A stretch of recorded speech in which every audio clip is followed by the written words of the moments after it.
beautiful track, but we are autocrossing, and today is a test and tune day. So it's not a race day. It's a day where drivers can come out and test their cars, make adjustments, see if that's improving, you know, check some data, see how things are going. We have an afternoon session where we'll do the same thing. So he might make an adjustment between that brake. I know he talked about putting in a different sway bar. So we'll see how that goes.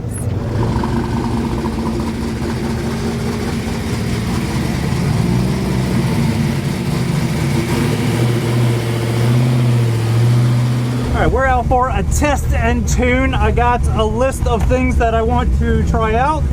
I've got to do sway bar and some other things. So we got a nice, kind of simple but yet fast course. So I'm going to do a couple runs and try to get a baseline, and then we'll start doing a little bit of changes here and there, and then try to evaluate them. So hopefully I can drive consistently.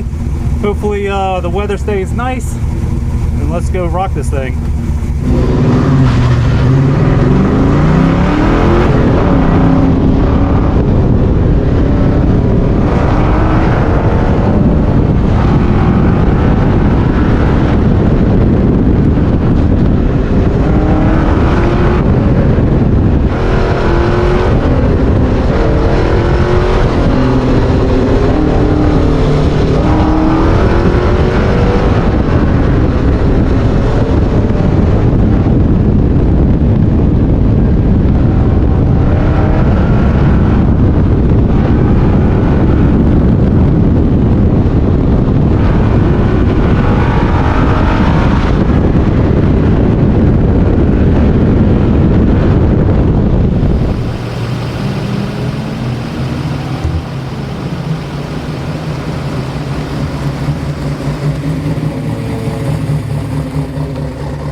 Car felt really hooked up on that run, so we'll see if we can be consistent on this second one, and then we'll start making adjustments after we can try to be consistent on it. But man, I was hitting rev limiter a couple times. That's what I heard earlier.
How's it going out there? Good. I tried third gear on that last one, and it felt faster, but yeah, the data is showing otherwise. So better to just kind of stay in the rev limiter a little bit there. I just was losing too much in the lower speed stuff with not having that torque down low. So Have you made any adjustments? no adjustments yet. So I'm going to change the coilover setting now. But yeah, other than that, I've just been playing with tire pressures a little bit just to get them where I wanted. So where are they at that you like? Well, right now, our rub mark is looking pretty good. So 31 on the rear. This one's going a little low, but we're at 36 PSI in the front, and getting pretty hot. We need to spray them down.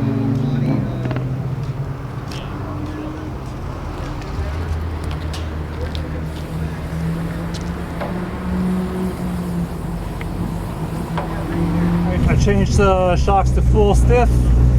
See how those feel.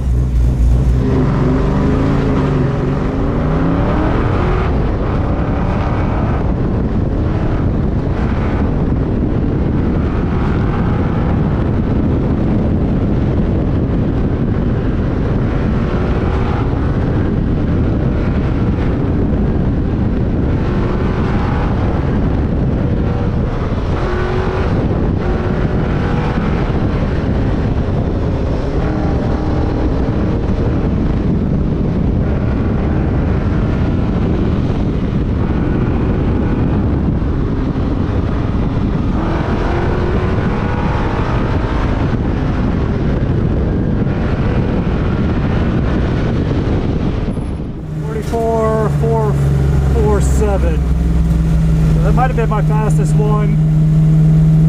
Trying to take it all in to see if that felt any better in the shock setting, or if I really noticed anything. Luckily, I do record the shock sensors. The car's really hooked up on this course. Kind of lay into it, and the car just like hooks and goes, man. I have to try to see if there's any live timing to kind of get a gauge of how fast some other cars are running.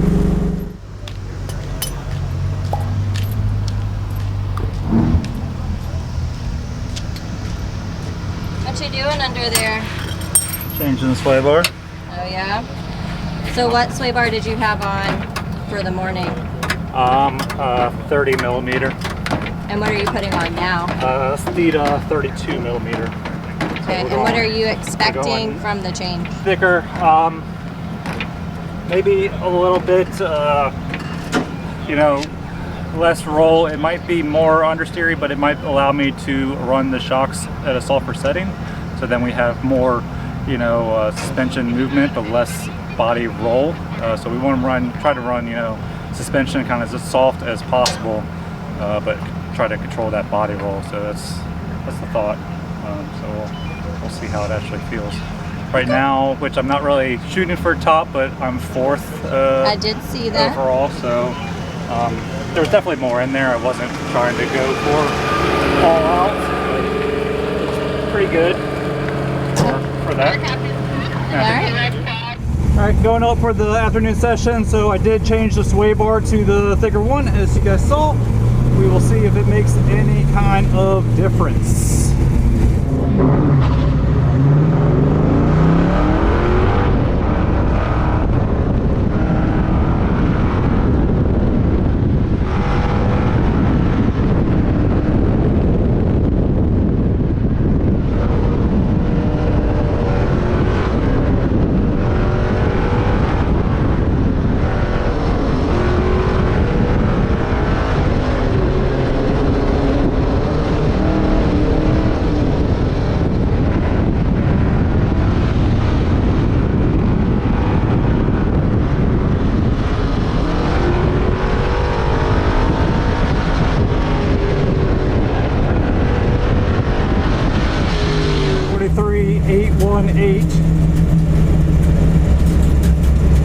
So that was what, another second off.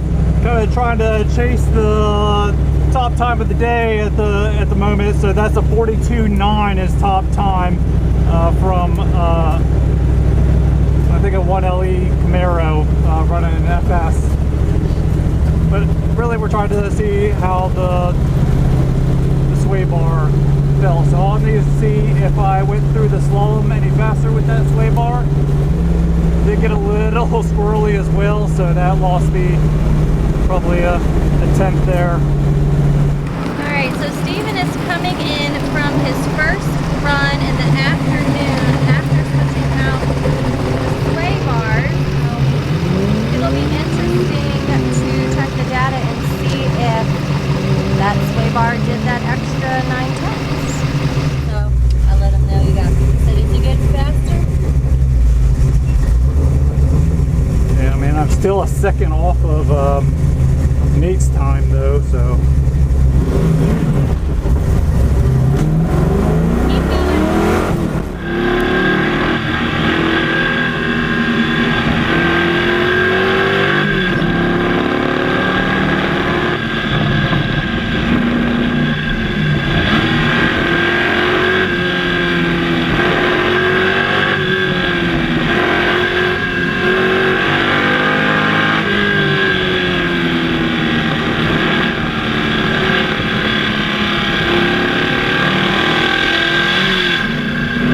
44.418, so slightly faster. 2,000. It was that was a terrible start, so that was a couple tenths there, and then a little sloppy on the shifting. I think it feels a little bit slower in third gear just because the revs aren't as high. Yeah. When it was at second gear, it's like bouncing off the rev limiter. I hit rev limiter 3 times on my previous run. Yeah, that's what I heard this morning early before you ran. I've had some time to review the data, and it's a little inconclusive.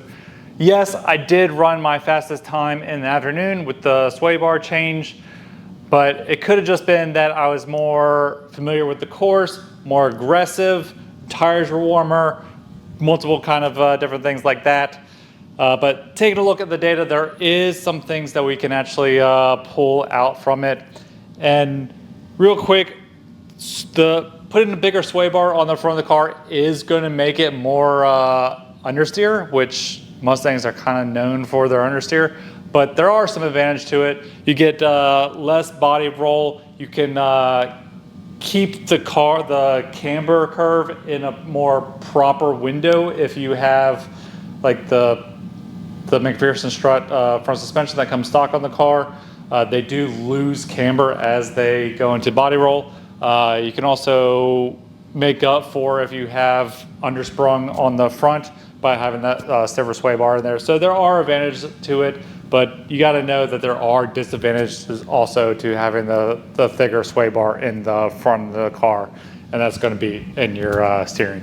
But you are going to get load transfer quicker, which could also help you in some of those slalom things and like that. But let's take a quick look at the data. Those two lower plots on the right is the front strut positions. It is kind of clear to see that the later afternoon ones have less strut movement, as you would expect. So there's higher peaks and valleys in the morning runs compared to the afternoon runs, even though the afternoon runs are going at a higher speed. So that's kind of to be expected with the larger sway bar that is on there. Trying to look at like lateral G's, they're kind of the same between all the runs. The speed is similar, although I'm going at a higher speed in the afternoons. But as I said, I think that is just kind of related to being more familiar probably with the course or being more aggressive.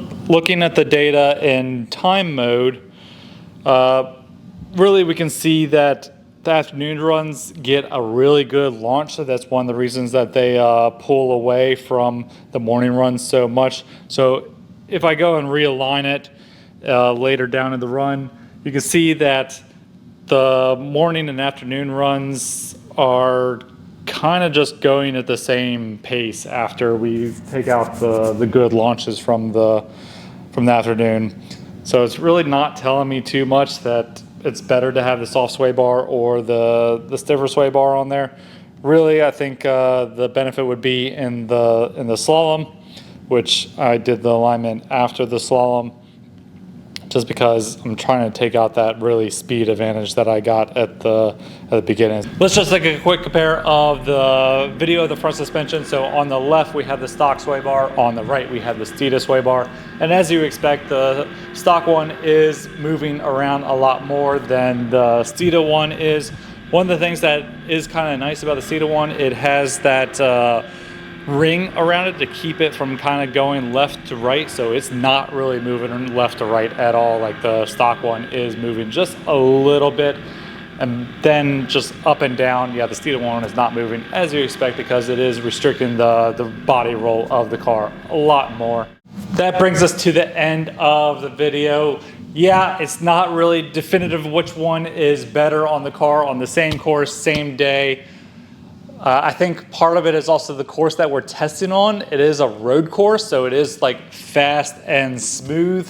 It was a really fast course, so I think all those things kind of correlate to just like a nice smoother drive and smoother steering inputs. So we didn't really get to really see or feel the benefits of the stiffer sway bar or the shock adjustments that I made, because I did go from full soft to full stiff, and you kind of see that in the data a little bit too, that there's not as much roll going on when I went to the full stiff ones, but really the times just aren't showing it. And it also might be that I'm not that consistent of a driver, which I kind of already know. I'm working on that. I start off just a little bit slower, then just build up in my speed. I need to be a little bit better at getting on it right away and trying to dial back from there. But so some things to work on. But thank you guys for watching this video. We will see you in the next one, where we have another autocross coming up, where we will see if we can get better in these standings. We're starting to fall back a little bit in the overall. Cam Jam, we're doing good in that one, so stay tuned. We'll see you later.